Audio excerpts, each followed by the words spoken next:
하나님의 얼굴을 본 것 같사오며 창세기 33장 1절로 10절. 야곱이 눈을 들어보니 에서가 400명의 장정을 거느리고 오고 있는지라 그의 자식들을 나누어 레아와 라헬과 두 여종에게 맡기고 여종들과 그들의 자식들은 앞에 두고 레아와 그의 자식들은 다음에 두고 라헬과 요셉은 뒤에 두고 자기는 그들 앞에서 나아가되 몸을 7번 땅에 굽히며 그의 형 에서에게 가까이 가니 에서가 달려와서 그를 맞이하여 안고 목을 어금 맞추어 그와 입 맞추고 서로 우니라. 에서가 눈을 들어 여인들과 자식들을 보고 묻되 너와 함께한 이들은 누구냐. 야곱이 이르되 하나님이 주의 종에게 은혜로 주신 자식들이니이다. 그때 여종들이 그의 자식들과 더불어 나와 절하고 레아도 그의 자식들과 더불어 나와 절하고 그 후에 요셉이 라헬과 더불어 나와 절하니 에서가 또 이르되 내가 만난 바 이 모든 때는 무슨 까닭이냐. 야곱이 이르되 내 주께 은혜를 입으려 함이니이다. 에서가 이르되 내 동생아 내게 있는 것이 족하니 내 소유는 내게 두라. 야곱이 이르되 그렇지 아니하니이다. 내가 형님의 눈앞에서 은혜를 입어 싸우면 청하건대 내 손에서 이 예물을 받으소서. 내가 형님의 얼굴을 배운즉 하나님의 얼굴을 본 것 같사오며 형님도 나를 기뻐하심이니이다. 아멘. 야곱과 에서는 형과 동생 사이였습니다. 에서는 형이었고 야곱은 동생이었죠. 어머니 리브가가 출산할 당시 에서가 먼저 나왔고 야곱은 그 형의 발꿈치를 잡고 나왔습니다. 쌍둥이 형제였죠. 형 에서와 동생 야곱은 형제였으나 모든 면에서 달랐습니다. 야곱은 조용한 성격의 소유자였고 에서는 사냥꾼이었습니다. 형의 몸은 털로 덮여 있었으며 소탈하고 남성다웠습니다. 창세기 25장 27절에 이렇게 표현되어 있습니다. 이 아이들이 장성함에 에서는 익숙한 사냥꾼이었으므로 들사람이 되고 야곱은 조용한 사람이었으므로 장막에 거주하니 에서는 들을 돌아다니며 사냥하며 살았고 야곱은 장막을 중심으로 가축을 치며 살았지요. 이렇게 다른 기질의 형제였지만 근본적인 차이는 영적인 것이었습니다. 야곱은 하나님의 복을 받고 싶었습니다. 형보다 더 받고 싶었습니다. 그래서 사냥 나갔다가 심히 곤비한 형이 야곱이 쓴 죽을 요구할 때 말합니다. 형의 장자의 명분을 오늘 내게 팔라. 즉 하나님의 영적 축복의 후계자로서의 권리를 내게 다오란 말이죠. 에서가 말합니다. 내가 죽게 되었으니 이 장자의 명분이 내게 무엇이 유익하리요. 내가 지금 배가 고파 죽겠는데 장자권이 무슨 소용이 있겠나.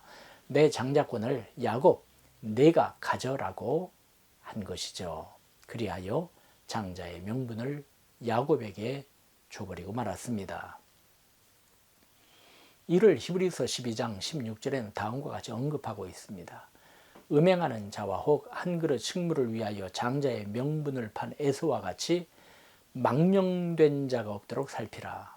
에서는 영적인 복을 가볍게 여겨 장자권을 내던지고 만 것이죠. 결국 야곱은 아버지 이삭의 축복마저 가로채고 맙니다. 이로 인하여 형 에서는 내 아우 야곱을 죽이리라고 심중에 이릅니다. 그리하여 야곱은 형 에서를 피해 밧단 아람으로 도망하여 20년을 보내게 되었던 것입니다. 20년이 지난 후 야곱은 이제 두 때나 이루어서 고향으로 돌아오게 되었습니다. 하지만 야곱에게 걸리는 것은 형이었습니다. 오래전에 형과 아버지를 속인 것이 결국 그의 앞길을 올가맨 것입니다. 형 에서는 야곱을 원수로 여겼고 죽여야 할 대상으로 여겼고 기필코 그를 파멸시키는 것을 우선으로 생각하였습니다. 야곱은 형 에서를 무섭고 두려운 존재로 여겼고 한편으로는 자신이 장자권을 빼앗은 것은 장자권을 경홀히 여긴 형에게도 책임이 있다고 여겼겠지요. 답답하고 갑갑한 나머지 야곱은 야복나루에 홀로 남아 기도합니다. 이 기도의 장면을 창세기 32장 24절로 25절에는 다음과 같이 묘사하고 있습니다.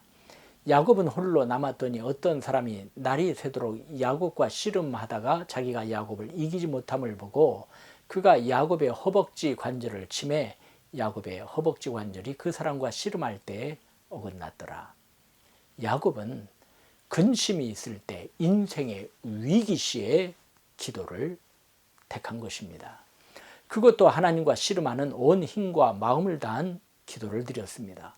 허벅지 관절이 어긋나는 아픔 가운데에서도 기도를 그치지 않았습니다. 당신이 내게 축복하지 아니하면 가게 하지 아니하겠나이다. 무엇이라 하나님께서 축복하셨는지요? 내 이름이 무엇이냐? 야곱입니다. 내 이름을 다시는 야곱이라 부를 것이 아니요 이스라엘이라 부를 것이니 이는 내가 하나님과 및 사람들과 겨루어 이겼음이니라. 하나님께서는 거기서 야곱에게 축복하셨습니다. 야복 강가의 기도를 승리로 마친 야곱이 눈을 들어보니 형 에서가 400명의 장정을 거느리고 오는 것이었습니다. 분명 야곱을 해하고 지난날의 원한을 갚기 위하여 오는 것이었죠. 원래 털이 많은 형 에서가 광야의 먼지를 뒤집어 쓰고 왔으니 그 모습이 얼마나 험상궂었겠습니까? 하지만 기도의 승리자 야곱 앞에 하나님의 기적이 일어났습니다. 고향으로 돌아가기 위해서는 원한 관계에 있는 형 에서와 화해해야 했는데 사납고 급하고 거친 형의 마음이 녹아진 것입니다. 창세기 33장 3절과 4절을 보십시오. 자기는 그들 앞에서 나아가되 몸을 7번 땅에 굽히며 그의 형 에서에게 가까이 가니 에서가 달려와서 그를 맞이하여 안고 목을 어긋 맞추어 그와 입 맞추고 서로 우니라.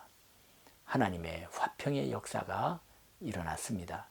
20년의 원수됨이 녹아졌습니다. 에서는 자신을 속인 야곱을 저주하고 곱씹고 살았겠지요.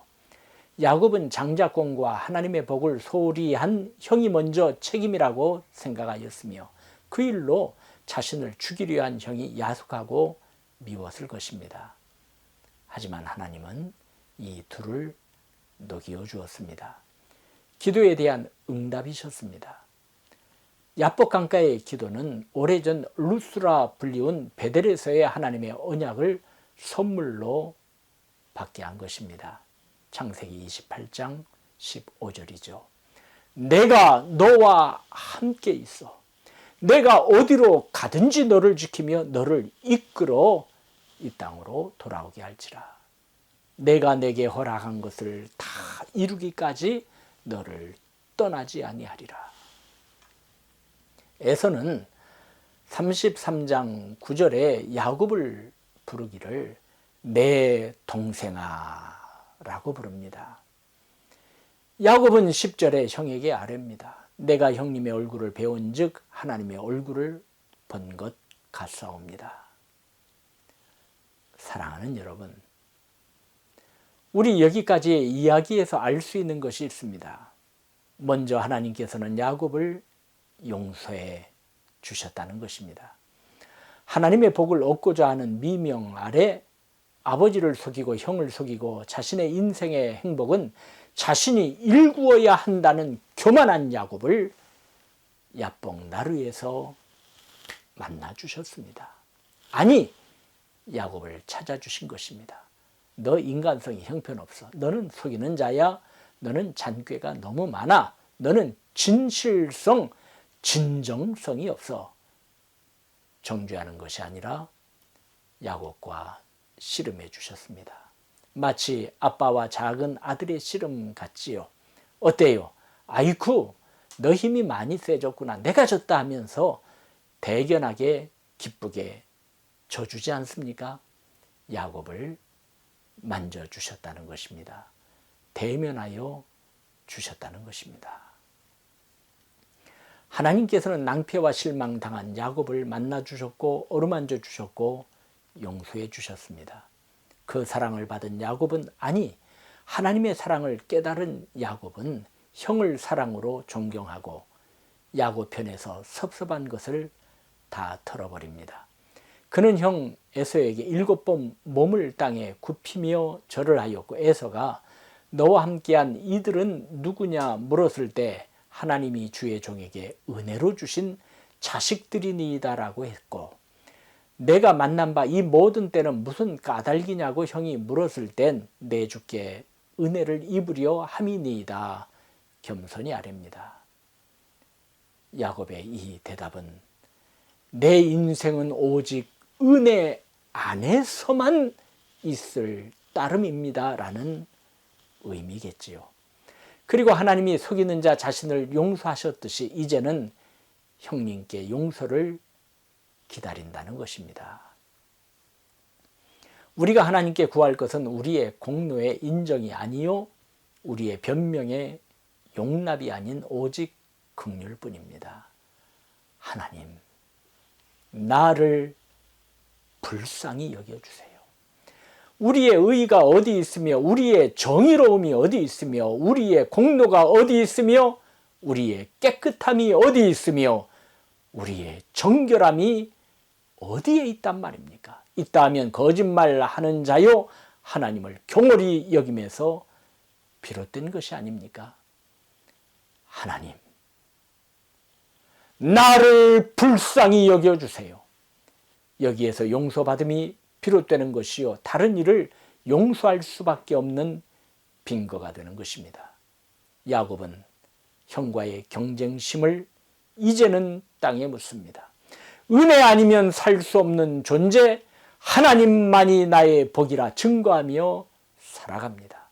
그저 감사와 감격이 넘치고 넘칠 뿐입니다. 우리는 감사가 없고 감격이 없습니다. 하지만 내가 육신적으로 정신적으로 영적으로 죽을 고비를 넘겼을 때에는 그저 감격입니다. 미움이요. 내가 교만할 때나 드는 생각입니다. 하나님께서 나의 행한 것으로만 판단하셨다면 우린 지금 이 땅에 없을 텐데요. 내가 더 잘했다, 내가 더 잘났다, 내가 좀 더 의롭다라는 생각은 주님께서 싫어하시는 것이지요. 어찌 하나님 앞에서 그런 생각을 할 수 있단 말입니까? 가장 용서받아야 할 존재는 난데 말입니다. 이제 야곱은 형님의 얼굴을 바라봅니다. 전날 밤 야복 강가에서 하나님을 배웠고 형님의 얼굴을 바라보는 것입니다.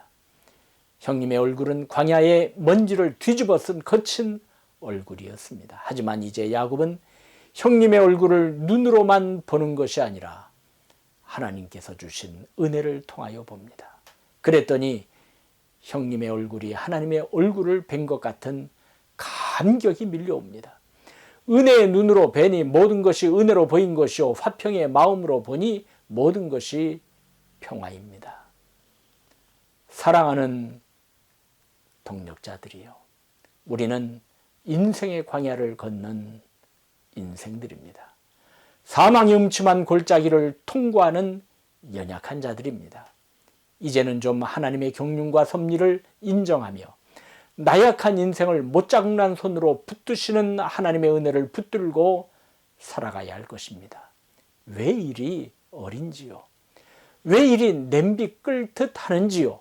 왜 좀 더 깊게 굵게 넓게 생각을 못하는지요? 사도 바울은 고린도전서 13장 11절에 기록했습니다. 내가 어렸을 때는 말하는 것이 어린아이와 같고 깨닫는 것이 어린아이와 같고 생각하는 것이 어린아이와 같다가 장성한 사람이 되어서는 어린아이의 일을 버렸노라. 좀 버릴 것은 버려야 하지 않겠습니까? 어버이의 마음을 가지고 먼저 된 자의 마음을 가지고 은혜 받은 자의 마음을 가지고 살아가야 하지 않겠습니까? 야복 강가의 기도와 하나님의 축복이 야곱을 변화시켰습니다. 허벅지 관절이 어긋나는 속에서도 나는 하나님을 붙듭니다. 주님 살려주세요. 나를 돌아보아 주세요. 복을 주세요. 이 기도가 그가 형님의 얼굴을 뵐 때 하나님의 얼굴을 본 듯한 역사를 일으켰던 것입니다. 우리는 하나님의 역사를 믿습니다. 그리고 그 역사는 언제나 합동하여 유익케 하시는 것임도 믿습니다. 그러하니 하나님의 경륜과 섭리, 사랑이 모든 것을 주관하시고 마침내 그 뜻을 이룰 것입니다. 야곱의 파란만장한 인생길을 통하여 형용할 수 없는 은혜의 역사를 보게 하신 주님께서 저와 여러분의 인생길을 통하여도 이보다 더한 축복의 손길을 보여주실 줄로 믿습니다. 형님의 얼굴에서 하나님의 얼굴을 발견케 하시는 주님의 이름으로 여러분을 축복합니다.